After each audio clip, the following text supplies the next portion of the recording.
नमस्कार. ग्राम विकास ई सेवा टीम तर्फे आपले स्वागत आहे। आज आपण महात्मा ज्योतिराव फुले जन आरोग्य योजना व आयुष्मान भारत प्रधानमंत्री जन आरोग्य योजना या एकत्रित योजनेचे विस्तारीकरण करण्याबाबतचा शासन निर्णय बघणार आहोत। महाराष्ट्र शासन सार्वजनिक आरोग्य विभाग 28 जुलै 2023। प्रस्तावना। राज्य शासनाची महात्मा ज्योतिराव फुले जन आरोग्य योजना दिनांक 2 जुलै 2012 पासून राज्यात राबवण्यात येत आहे। तर आयुष्मान भारत प्रधानमंत्री जन आरोग्य योजना ही केंद्र शासनाची आरोग्य विमा योजना असून दिनांक 23 सप्टेंबर 2018 पासून राज्यात लागू करण्यात आली। दिनांक 26 फेब्रुवारी 2019 च्या शासन निर्णयान्वये आयुष्मान भारत प्रधानमंत्री व जन आरोग्य योजनेची महात्मा ज्योतिराव फुले जन आरोग्य योजनेची सांगड घालून दोन्ही योजना राज्यात एकत्रितपणे राबवण्याचा निर्णय घेण्यात आला आहे। त्यानुसार सुधारित योजनेची दिनांक 1/4/2020 पासून राज्यात अंमलबजावणी करण्यात येत आहे।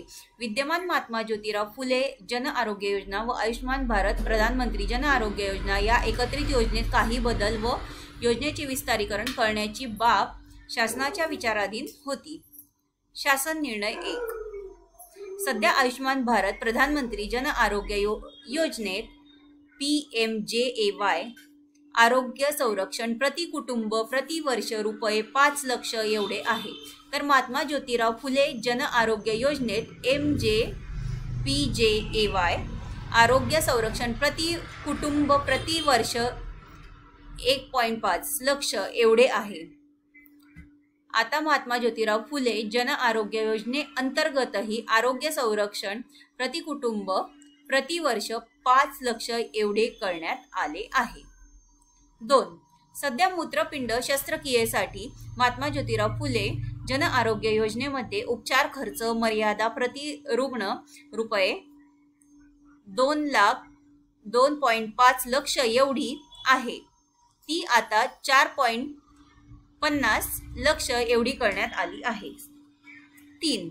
सध्या महात्मा ज्योतिराव फुले जन आरोग्य योजनेमध्ये 996 व प्रधानमंत्री जन आरोग्य योजनेमध्ये 1209 उपचार आहेत। यापैकी मागणी नसलेले 181 उपचार वगळण्यात येत आहेत। तर 328 मागणी असलेल्या नवीन उपचारांचा समावेश करण्यात येत आहे। प्रधानमंत्री जन आरोग्य योजनेमध्ये एकूण उपचार संख्येत 147 ने वाढ होऊन उपचार संख्या 1356 एवढी करण्यात येत आहे व 1356 एवढेच उपचार महात्मा ज्योतिराव फुले जन आरोग्य योजनेमध्ये समाविष्ट करण्यात येत आहे। महात्मा ज्योतिराव फुले जन आरोग्य योजनेतील उपचार संख्या 360 ने वाढवण्यात येत आहे। सदर 1356 उपचारांपैकी 119 उपचार केवळ शासकीय रुग्णांसाठी राखीव आहेत। परिशिष्टे 2 ते 5 जोडली आहेत। 4. महात्मा ज्योतिराव फुले जन आरोग्य योजना व आयुष्मान भारत प्रधानमंत्री जन आरोग्य योजना या एकत्रित योजनेमध्ये अंगीकृत रुग्णालयांची संख्या 1000 एवढी आहे। सदर योजना या आधीच महाराष्ट्र कर्नाटक सीमा भागात लागू करून सीमालगतच्या महाराष्ट्रातील 8 जिल्ह्यात 140 व सीमेलगतच्या कर्नाटक राज्यातील 4 जिल्ह्यात 10 अतिरिक्त रुग्णालय अंगीकृत करण्याचा निर्णय झाला आहे। त्या व्यतिरिक्त 200 रुग्णालय अंगीकृत करण्यात मान्यता देण्यात येत आहे। म्हणजे आता अंगीकृत रुग्णालयांची संख्या 1350 होईल। याशिवाय सर्व शासकीय रुग्णालय या योजनेमध्ये अंगीकृत करण्यात येतील। 5. वरील 4 मध्ये नमूद रुग्णालयाव्यतिरिक्त यापुढे मागास भागात नव्याने सुरू होणारी सर्व रुग्णालये अशा रुग्णालयांची इच्छा असल्यास या एकत्रित योजनेमध्ये अंगीकृत करण्यात येतील। आता 6.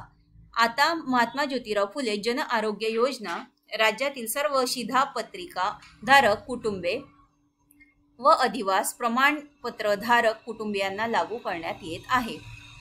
स्वर्गीय बाळासाहेब ठाकरे रस्ते अपघात विमा योजनेच्या दिनांक 14/10/2020 च्या शासन निर्णयातील तरतुदीमध्ये सुधारणा करून रस्ते अपघातासाठीची उपचारांची संख्या 74 वरून 184 अशी वाढविण्यात येत आहे। तसेच उपचारांचा खर्च मर्यादा 30,000 रुपयाऐवजी प्रति रुग्ण प्रति अपघात 1 लाख एवढी करण्यात येत आहे।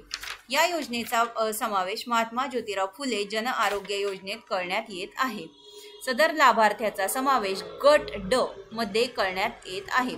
यामध्ये लाभार्थ्याचा अ, ब व क या गटांमध्ये समाविष्ट न होणारे महाराष्ट्र सीमा भागातील रस्ते अपघातात जखमी झालेले महाराष्ट्राबाहेरील देशाबाहेरील रुग्ण यांचा समावेश करण्यात येत आहे।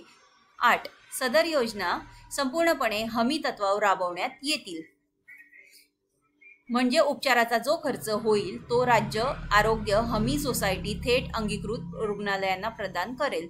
संपूर्णपणे हमी तत्वावर राबवण्याची यंत्रणा कार्यान्वित होईपर्यंत सध्याच्या पद्धतीनुसार विमा आणि हमी तत्वावर, मात्र वरील 1 ते 7 येथील सुधारित तरतुदींवर योजना राबवण्यात येईल। 9. शासकीय रुग्णालयांना या योजनेतून मिळणारा पैसा संबंधित रुग्णालयाकडेच ठेवण्यास परवानगी देण्यात येईल। या संबंधीतील सविस्तर आदेश नंतर निर्गमित करण्यात येतील। 2. लाभार्थी घटक। महात्मा ज्योतिराव फुले जन आरोग्य योजना व आयुष्मान भारत प्रधानमंत्री जन आरोग्य योजनेचे लाभार्थी घटक पुढील प्रमाणे असतील। खालील तक्त्यामध्ये लाभार्थी बाबतीत सविस्तर तपशील दिला आहे, आपण स्क्रीनवर बघू शकता। 1. लाभार्थी घटक याविषयीची संपूर्ण सविस्तर माहिती, तसेच घटक 2 लाभार्थ्याची ओळख,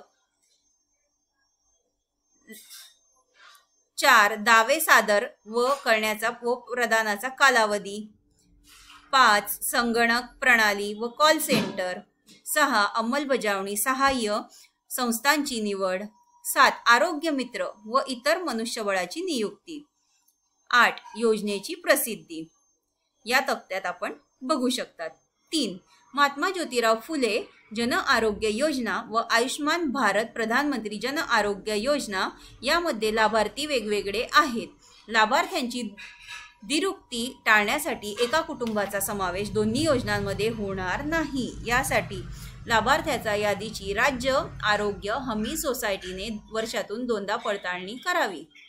4 समित्या प्रधानमंत्री जन आरोग्य योजना व महात्मा ज्योतिबा फुले जन आरोग्य योजनेच्या धोरणात्मक बाबींवर निर्णय घेण्यासाठी संदर्भाधीन क्रमांक 9 येथील दिनांक 23 मार्च 2023च्या शासन निर्णयान्वये माननीय मुख्यमंत्री यांच्या अध्यक्षतेखाली नियामक परिषद गठीत करण्यात आली आहे। तथापि दोन्ही योजनांची प्रभावी अंमलबजावणी होण्यासाठी योजनेत उद्भवणाऱ्या विविध तांत्रिक व महत्त्वपूर्ण बाबींवर तातडीने निर्णय घेण्यासाठी अप्पर मुख्य सचिव, प्रधान सचिव, सचिव सार्वजनिक आरोग्य व कुटुंब कल्याण विभाग यांच्या अध्यक्षतेखाली राज्य संनियंत्रण व कार्यकारी समिती तसेच राज्यस्तरावर समन्वय अंगीकरण व शिस्तपालन समिती, अंतिम दावे निराकरण समिती, राज्य तक्रार निवारण समिती, जिल्हा स्तरावर जिल्हा संनियंत्रण व तक्रार निवारण समिती अशा समित्यांचे संदर्भाधीन दिनांक 26/2/2019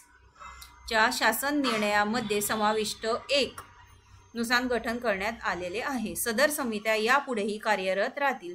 सदर समित्या यांसोबत परिशिष्ट 1 मध्ये उद्धृत करण्यात येत आहे। राज्य संनियंत्रण व कार्यकारी समितीची बैठक 3 महिन्यातून एकदा किंवा आवश्यकतेनुसार आयोजित करण्यात येईल, तर एका वर्षामध्ये नियामक परिषदेच्या किमान 2 बैठका आयोजित करण्यात येतील। 5 वित्तीय भार। प्रधानमंत्री जन आरोग्य योजनेअंतर्गत केंद्र शासनाचा हिस्सा 60% व राज्य शासनाचा हिस्सा 40%। प्रधानमंत्री जन आरोग्य योजनेची अंमलबजावणी राज्य शासनाच्या हिशापोटी आवश्यक निधी व महात्मा ज्योतिबा फुले जन आरोग्य योजनेच्या अंमलबजावणीसाठी अर्थसंकल्पामध्ये आवश्यक निधी, अतिरिक्त अनुदान सर्वसाधारण अनुसूचित जाती व उपयोजनेअंतर्गत अनुसूचित जमाती उपयोजनेअंतर्गत राज्य शासनाच्या उपलब्ध करून देण्यात येतील। 6 रुग्णालयाचे अंगीकरण। प्रधानमंत्री जन आरोग्य योजना व महात्मा ज्योतिबा फुले जन आरोग्य योजनेअंतर्गत अंगीकृत करण्यात येणाऱ्या रुग्णालयांची प्रत्येक तालुक्यात किमान 2 रुग्णालये याप्रमाणे महसुली विभाग निहाय संख्या निश्चित करण्याचे, राज्याच्या सर्व महसूल विभागात एक समान पद्धतीने रुग्णालयाचे जाळे तयार करणे इत्यादी बाबत निर्णय घेण्याचे अधिकार सचिव, प्रधान सचिव तसेच सार्वजनिक आरोग्य विभाग यांना राहील. उपचार 7. उपचार. प्रधानमंत्री जन आरोग्य योजना व महात्मा ज्योतिबा फुले जन आरोग्य योजनेच्या एकूण उपचारांची संख्या निश्चित करणे, उपचारांच्या संख्येत बदल करण्याचे, कमी जास्त वर्णनात व दरात बदल करण्याचे व काही उपचार शासकीय रुग्णालयांसाठी राखीव ठेवण्याचे अधिकार सचिव, प्रधान सचिव, सार्वजनिक आरोग्य विभाग यांना राहतील. 8. योजनेतील रुग्णालय. सदर योजनांसाठी राज्य आरोग्य हमी सोसायटी सचिव, प्रधान सचिव, अप्पर सचिव, मुख्य सचिव, सार्वजनिक आरोग्य विभाग निश्चित करतील. अशा निकषानुसार खाजगी रुग्णालयांचा, विश्वस्त संस्थांच्या रुग्णालयांचा समावेश करण्यात येईल. 9. अंमलबजावणीचे नियम. सदर योजनांची अंमलबजावणी करण्यासाठी आवश्यक ते नियम करण्याची जबाबदारी राज्य आरोग्य हमी सोसायटीची राहील. तथापि योजनेच्या प्रभावी अंमलबजावणीसाठी आवश्यक ते बदल करण्याचे अधिकार नियामक परिषद व शासनास राहतील. 10. कर्मचारी नियुक्त्यांबाबत. योजनांसाठी आवश्यक असणारा अधिकारी व कर्मचारी वर्ग कंत्राटी तत्वावर नियुक्त करण्याचे अधिकार मुख्य कार्यकारी अधिकारी राज्य आरोग्य हमी सोसायटीस राहतील. 11. खर्चाचे अधिकार. राज्य आरोग्य हमी सोसायटीचा अधिकारी कर्मचारी यांच्या वेतनातील खर्च, कार्यालयीन खर्च आणि विमा कंपनीस अदा करावयाचा खर्च व हमी तत्वावरील दाव्याचा खर्च अदा करण्याचे अधिकार सोसायटीस राहतील. 12. महात्मा ज्योतिराव फुले जन आरोग्य योजनेअंतर्गत माहिती व जनसंपर्क कार्यालयाकडील निकषानुसार पत्रकारांचा व त्यांच्या कुटुंबाचा आणि महाराष्ट्र इमारत व इतर बांधकाम कामगार कल्याणकारी मंडळातील नोंदणी कार्यान्वित असलेले बांधकाम कामगार या लाभार्थी घटकांचा समावेश करण्यात आला आहे. या घटनांची संख्या अनुक्रमे शासन, प्रशासन विभाग, उद्योग, ऊर्जा व कामगार विभागाने निश्चित करून राज्य आरोग्य हमी सोसायटीस उपलब्ध करून देण्यात यावी. वेळोवेळी अद्ययावत माहिती राज्य आरोग्य हमी सोसायटीस पुरवण्यात यावी. सदर लाभार्थ्यांसाठी होणारा खर्च राज्य आरोग्य हमी सोसायटीस संबंधित विभागाने कार्यालयाने उपलब्ध करून देण्याची कार्यवाही करावी. तसेच योजनांमध्ये समाविष्ट अन्य घटकांशी संबंधित विभागांनी त्या घटकांची अद्ययावत आकडेवारी वेळोवेळी राज्य आरोग्य हमी सोसायटीस उपलब्ध करून देणे आवश्यक राहील.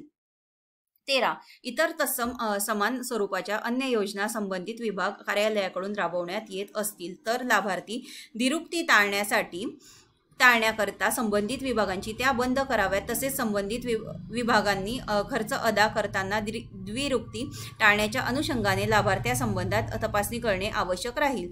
14. यासाठीच्या खर्चाची रक्कम विद्यमान महात्मा ज्योतिबा फुले जन आरोग्य योजना व प्रधानमंत्री जन आरोग्य योजनेसाठी उपलब्ध असलेल्या लेखाशिशा अंतर्गत राज्य शासनाकडून उपलब्ध करून देण्यात येईल. 15. सदर शासन निर्णय माननीय मंत्रिमंडळाच्या दिनांक 28 जून 2023 रोजी बैठकीमध्ये घेण्यात आलेल्या निर्णयास अनुसरून निर्गमित करण्यात येत आहे.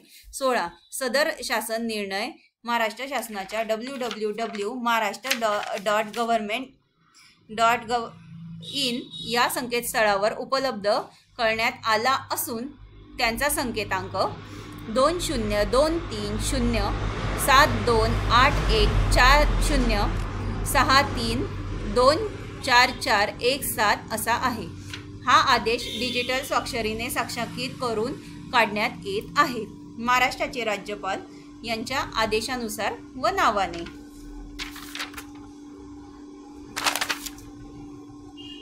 आपणास आजचा विषय व व्हिडिओ कसा वाटला याबाबत कमेंट नोंदवू शकतात.